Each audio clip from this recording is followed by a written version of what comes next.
பாகக்கா பிடிக்கும்னா உடனே இந்த ரெசிபிய ட்ரை பண்ணுங்க. ஒரு தட்டு சோறு குடுத்தா கூட பத்தாது. அவ்ளோ ருசியா இருக்கும். நான் இன்னைக்கு 1/4 கிலோ அளவுக்கு சின்ன சைஸ் பாகக்கா எடுத்திருக்கேன். 8 பாகக்கா இருக்கு. விதையெல்லாம் எடுத்துட்டு, இந்த மாரி நல்லா மெலிசா நறுக்கிக்கோங்க. ஒரு பவுல்ல 2 வரமிளகா, 1/2 ஸ்பூன் சோம்பு சேர்த்து நல்லா கொதிக்கிற தண்ணிய ஊத்தி ஊற வச்சுடுங்க. சமைக்கிறதுக்கு முன்னாடியே ஊற வச்சுட்டா கரெக்ட்டா இருக்கும். பேன்ல 2 டேபிள் ஸ்பூன் எண்ணெய் சேர்த்துக்கலாம். எண்ணெய் நல்லா சூடாயிருச்சு. 1/4 ஸ்பூன் கடுகு சேர்த்து நல்லா பொரிஞ்சதும், நறுக்குன பாகக்காய் சேர்த்து வதக்கிக்கலாம். பாகக்காய் எண்ணெயிலேயே நல்லா பொரிஞ்சு வதங்கணும்.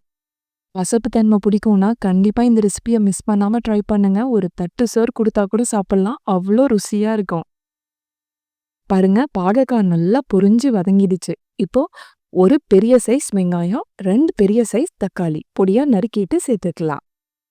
வெங்காயம் தக்காளி சீக்கிரமா வதங்குறதுக்காக ஒரு 1/2 ஸ்பூன் உப்பு சேர்த்துக்கலாம். வெங்காயம் தக்காளி கொஞ்சம் அதிகமா சேர்த்துக்கிட்டோம்னா சாப்பிட்றதுக்கு நல்லா இருக்கும். பாருங்க, வெங்காயம் தக்காளி பாகக்காய் எல்லாமே நல்லா ஒன்று சேர்ந்து வதங்கிடுச்சு. இப்போ 1/4 ஸ்பூன் மஞ்சத்தூள், சோம்பு மிளகாய் ஊற வச்சிருந்தோம்ல அதை நைஸா அரைச்சிட்டு சேர்த்துக்கலாம். கூடவே 1 ஸ்பூன் குழம்பு மிளகாத்தூள் சேர்த்துக்கலாம். சேர்த்த மசாலா எல்லாமே நல்லா கலந்துட்டு, உப்பு மட்டும் பத்தல, ஒரு 1/4 ஸ்பூன் உப்பு, 1/2 ஸ்பூன் நாட்டு சர்க்கரை சேர்த்து நல்லா கலந்துட்டு மூடி வச்சிடலாம். ஒரு 5 நிமிஷம் எண்ணெயிலேயே வதங்கட்டும். பாகக்காய் வறுவல் சூப்பரா ரெடி ஆயிடுச்சு. அவ்வளோதான், இறக்கிடலாம். நல்லா ஒரு சோம்பு வாசனையோட சூப்பரா இருக்கும். ட்ரை பண்ணிட்டு சொல்லுங்க. சப்ஸ்கிரைப் பண்ணிட்டு கூடவே பெல் ஐகானை டச் பண்ணிடுங்க.